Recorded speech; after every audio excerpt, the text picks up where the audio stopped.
आप सभी का हमारे इस YouTube चैनल पर स्वागत है फ्रेंड्स। आज के हम इस वीडियो में पुनः साइंस का मॉडल पेपर सॉल्व करने वाले हैं। तो अगर चैनल पर नए हैं तो चैनल को जरूर सब्सक्राइब कर देना। अगर वीडियो पसंद आए तो वीडियो को लाइक कर देना। तो देखते हैं पहला प्रश्न क्या है। लौह चूर्ण पर तन हाइड्रोक्लोरिक अम्ल डालने से क्या होता है? हाइड्रोजन गैस एवं आयरन क्लोराइड बनता। तो हमारा पहला ऑप्शन सही हो जाएगा। फिर देखते हैं दूसरा प्रश्न। श्याम श्वेत फोटोग्राफी में प्रयुक्त होती है तो क्या प्रयुक्त होता है? एजीसीएल प्रयुक्त होता है, मतलब मिला हुआ रहता है। अब देखते हैं एक भूरे रंग का चमकदार तत्व एक्स को वायु, मतलब कह रहा है एक भूरादार जो तत्व है मतलब भूरे रंग का है, जो चमकदार तत्व एक्स को वायु की उपस्थिति में गर्म करने पर वह काला हो जाता है। तो इस तत्व का नाम क्या है? कॉपर होता है, जो कॉपर ऑक्साइड बना लेता है। तो वही कह रहा है क्या हो जाएगा? कॉपर। अब देखते हैं चौथा प्रश्न। कार्बन को वायु में जलाने पर कार्बन डाइऑक्साइड गैस का बनना उदाहरण है। देखिए तो हमारे क्या कहा है? कार्बन। तो यहाँ पर कार्बन फिर ऑक्सीजन की उपस्थिति में जब इसको हम जलाएंगे तो क्या हो जाएगा? हमारा संयोजन अभिक्रिया बन जाएगा, मतलब संयोजन अभिक्रिया का उदाहरण हो जाएगा। अब देखते हैं जिन अभिक्रियाओं में आयनों के विनिमय से नए यौगिक बनते हैं उन्हें कहते हैं। तो विनिमय मतलब क्या होता है? जब जो जैसे यौगिक होता है जब ट्रांसफर होते हैं एक दूसरे से, वही अदला बदली समझ लीजिए, तो वही होता है। तो वही पूछ रहा है कि जिन अभिक्रियाओं में आयनों के विनिमय से नए यौगिक बनते हैं उन्हें क्या कहते हैं? द्विविस्थापन अभिक्रिया, दोनों विस्थापन हो जाता है। अब देख लेते हैं निम्नलिखित में से कौन सी एक दहन अपक्रिया। तो दहन अपक्रिया क्या कहते हैं? अगर दहन होता है तो उसमें एवं प्रकाश तो 100% निकलेगा और कार्बन डाइऑक्साइड। तो हमारा सी वाला ऑप्शन में दिखाई दे रहा है। देखिए जब मेथेन है मतलब CH4 का क्या हुआ? ऑक्सीजन की उपस्थिति में जब इसका दहन कराया गया तो कार्बन डाइऑक्साइड बना, फिर जल बनेगा उसमें एवं प्रकाश। तो हमारा सी वाला ऑप्शन से हो जाएगा। अब बढ़ते हैं सातवें प्रश्न की ओर। सातवां प्रश्न है कि पृथक्करण का नियम किसने प्रस्तुत किया था? मेंडल ने किया था। तो हमारा क्या हो जाएगा? सी वाला ऑप्शन से हो जाएगा। अब देखते हैं मनुष्य में गुणसूत्रों की संख्या कितनी होती है?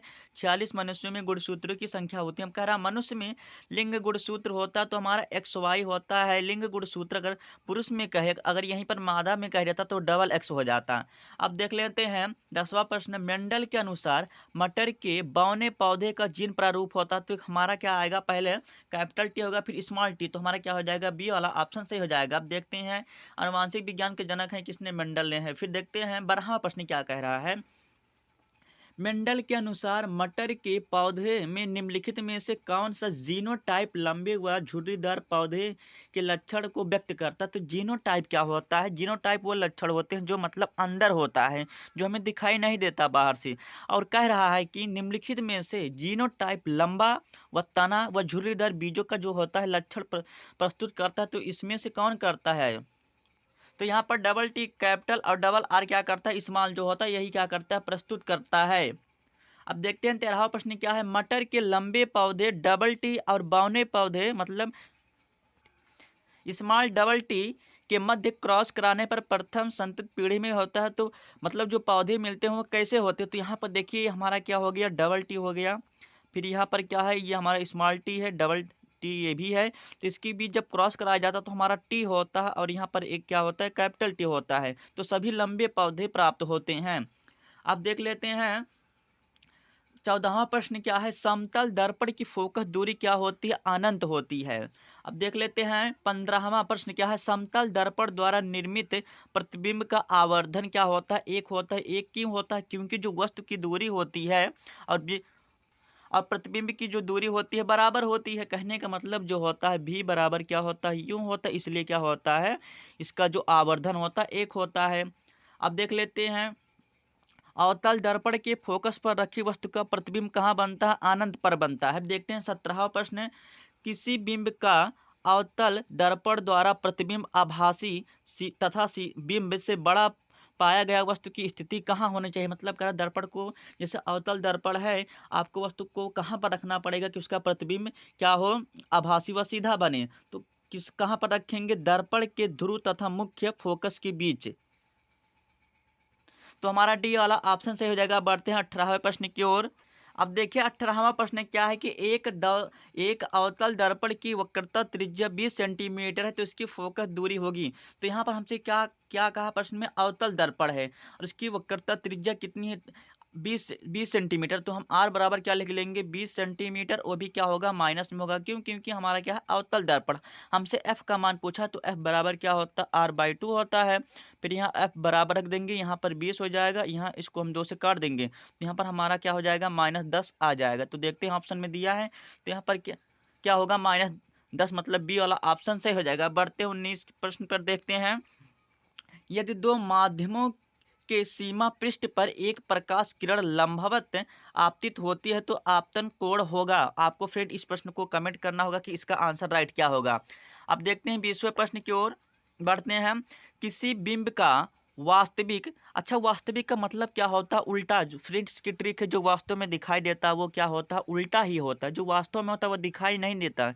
कहने का मतलब क्या है वो उल्टा। तो वही कह रहा है किसी बिंब का वास्तविक उल्टा तथा समान साइज का प्रतिबिंब प्राप्त करने के लिए बिंब को उत्तल लेंस के सामने कहाँ रखना होगा, तो फोकस दूरी की दोगुनी पर रखना होगा।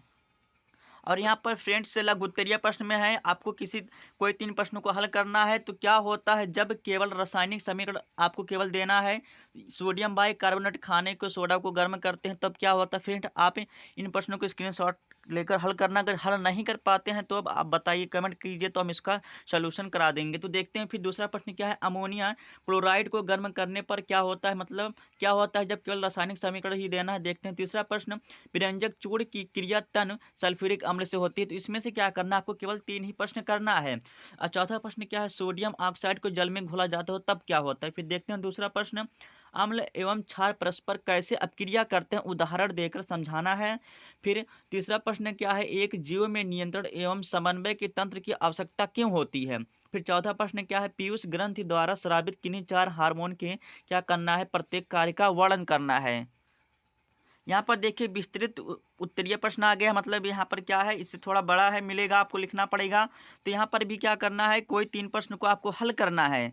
तो वही कह रहा है क्या, विरंजक चूर्ण ब्लीचिंग पाउडर का रासायनिक नाम एवं अणुसूत्र तथा उसके उपयोग बताना है। फिर देखते हैं दूसरा प्रश्न क्या है, प्रतिवर्ती क्रियाओं को चित्र की सहायता से समझाइए, इसका क्या महत्व है ये भी आपको बताना है। फिर देखते हैं तीसरा प्रश्न क्या है, मानव मस्तिष्क का नामांकन चित्र बनाइए तथा संक्षिप्त में वर्णन कीजिए।